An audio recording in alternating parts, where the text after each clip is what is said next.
If you are new to the channel, then subscribe the channel and press the bell icon for further notification. Okay students, welcome you to lecture 30 of this switchgear protection course. So as we are discussing simple differential protection scheme, we have discussed what will happen under normal condition. Now we'll see if there is an external fault, if the fault is in outside. So heavy current is flowing through it, IF. So this current is coming through this and then through equipment it is going to the fault. So this is my path. So here also what will be the current? I fault. And here also what will be the current? I fault. Same current will be flowing through the path because it is external fault.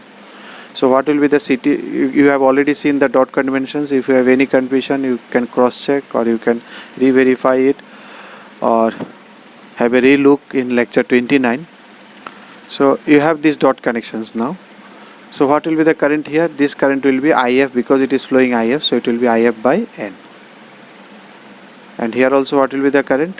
Or here also this will be also IF by N because the same current IF is flowing, so this current will also be IF by N. So again if you take KCL here, this point, because this current is IF by N, this current is IF by N, so no spill current.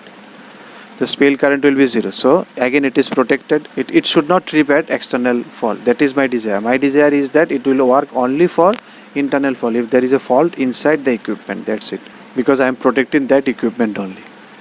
So if there is internal fault, then what will be the situation? If there, now you can see if there is an internal fault here. So this is IF internal I have marked. This current is load current. Normal load current was flowing through this. A path, the return path is there. So what will be current here? Here it will be I2 normal current plus this fault current, IF, this fault current, because here both, you can see there is a two path. One path is in this way, one path. So this is I2 and through this path it is IF. So this is your I1. So I1 will be equal to I2 plus IF. There are two different paths are there. So obviously there will be current difference. If you take the ratio, here the N ratio is N is to 1. So what will be the your current here? It will be I2 by N because only I2 current is flowing. And what it will be here? It will be I2 plus IF by N, as you can see, because this current is I2 plus IF. Now if you take KCL here, it will be I2 plus IF by IN is coming and then going I2 by N. So this will be this minus this. So how much current will flow through this? IF by N. So the fault current, that is the fault current in a reduced version, because we have used CT, so it will flow through this. So my relay can sense this fault. If my plug setting is given, ideally the plug setting should be 0, there should be no spill current, then it will trip. So the minimum primary fault current for which the relay trip is, what will be it will be primary current they are setting. So so you have given setting IPS, that is plug setting 5 ampere. So 5 ampere into N means ratio 100:1 CT. That means in the primary side what you are setting. In the secondary, if it is primary ampere, that means in the primary it is 5 into 100, that is 500. So or you can say your fault current should be greater than this. In order to trip, your fault current should be greater than your setting. Or here also you can see this current is IF by N. So this should be greater than your IPS, that is plug setting. So from here also if you take N that side, so this will come. So as we have understood different connections, so let us summarize all these things. So in simple differential scheme, restraints for normal power flow and external fault, but it should trip for the internal fault. That's my main idea. So these schemes generate a crisp zone of protection which keeps everything between the two cities. Crisp zone means I have already given in the earlier initial classes also. Crisp means sandwiched, means it is sandwiched from both sides. So here you can see the equipment is sandwiched from this side also, there is CT, there is, so everything is in between these two cities. CT1 if you say, and this is CT2. So everything I am talking about these two cities only. So the zone becomes this one, the inside these two cities. So that's why it is known as crisp zone, because you are sandwiched is from both sides.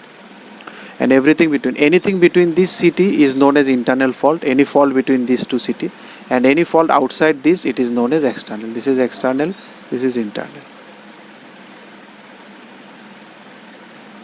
which keeps everything between two cities. Here you can see the ideal differential scheme should trip for the smallest internal fault current.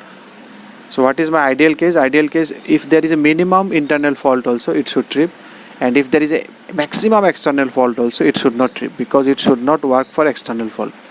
If this differential scheme gives me any fault indication, then I should think that there is a fault inside the equipment, not outside. So for whatever the fault in the outside current, however large it is, it should not trip. But in practice, this ideality to achieve becomes very tough, because your CTPT, there is always an error, and you can remember from the earlier class also how the metering CT. What was the difference between metering CT and protection CT? This was the BH curve, and your protection CT works here. Metering CT works there. This is your ankle point. So you have a large area to saturate. But if your fault current is very high, ultimately somewhere it will go to saturate. Once it saturates, your CT ratio doesn't work. However current you give to the primary, you are not getting in the same ratio, you will not get the output, because already CT is saturated. So for extreme high fault currents, your CT will get saturated, and then you will start getting errors, and the both side errors will not be same, because it is not physically possible to have same identical CT in both side, because here it is n:1, n:1. Later classes when you know you are using for transformer, then both side ratios are not same. So obviously both these CTs will not be ideally matching to each other. So there will be errors in their measurements. So due to this, it is not possible. Due to this concept, this simple differential protection scheme is remodified as percentage biased differential protection scheme, which we will be starting in next class, which we will see in next class. Percentage biased differential scheme. Okay, then that's all for today.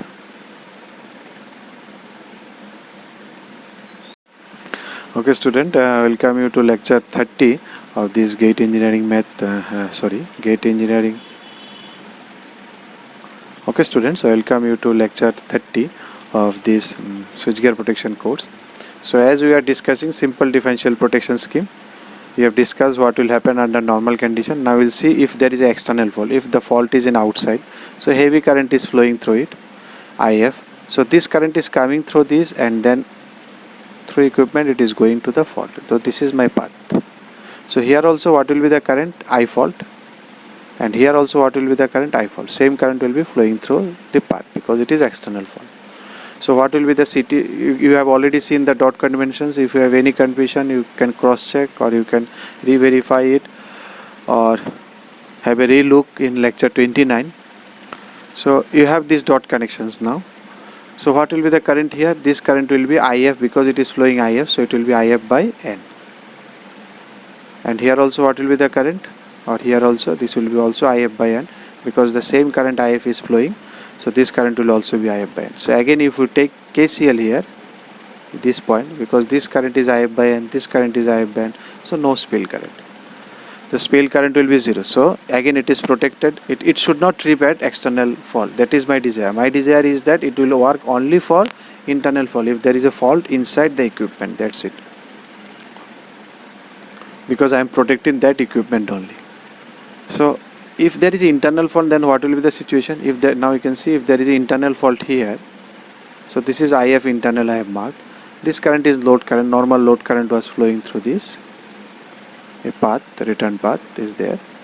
So what will be current here? Here it will be I2 normal current plus this fault current, IF, this fault current, because here both, you can see there is a two path. One path is in this way, one path. So this is I2, and through this path it is IF. So this is your I1. So I1 will be equal to I2 plus IF. There are two different paths are there. So obviously there will be current difference. If you take the ratio, here the N ratio is N:1. So what will be your current here? It will be I2 by N, because only I2 current is flowing. And what it will be here? It will be I2 plus IF by N, as you can see, because this current is I2 plus IF. Now if you take KCL here, it will be I2 plus IF by IN is coming, and then going I2 by N. So this will be this minus this. So how much current will flow through this? IF by N. So the fault current, that is the fault current in a reduced version, because we have used CT, so it will flow through this. So my relay can sense this fault. If my plug setting is given, ideally the plug setting should be 0. There should be no spill current. So then it will trip. So the minimum primary fault current for which the relay trip is, what will be it? It will be primary current they are setting. So you have given setting IPS, that is plug setting 5 ampere. So 5 ampere into N means ratio 100:1 CT. That means in the primary side what you are setting, in the secondary if it is 5 ampere, that means in the primary it is 5 into 100, that is 500. So or you can say your fault current should be greater than this. In order to trip, your fault current should be greater than your setting. Or here also you can see this current is IF by N, so this should be greater than your IPS, that is plug setting. So from here also if you take N that side, so this will come. Okay, so as we have understood different connections, so let us summarize all these things. So in simple differential scheme, restraints for normal power flow and external fault, but it should trip for the internal fault. That's my main idea. So these schemes generate a crisp zone of protection which keeps everything between the two cities. Crisp zone means I have already given in the earlier initial classes also. Crisp means sandwiched, means it is sandwiched from both sides. So here you can see the equipment is sandwiched from this side also, there is city, there is, so everything is in between these two cities. City 1 if you say, and this is city 2. So everything I am talking about these two cities only. So the zone becomes this one, the inside these two cities. So that's why it is known as crisp zone, because you are sandwiched is from both sides. And everything between, anything between this city is known as internal fault. Any fault between these two cities, and any fault outside this, it is known as external. This is external, this is internal, which keeps everything between two cities. Here you can see the ideal differential scheme should trip for the smallest internal fault current.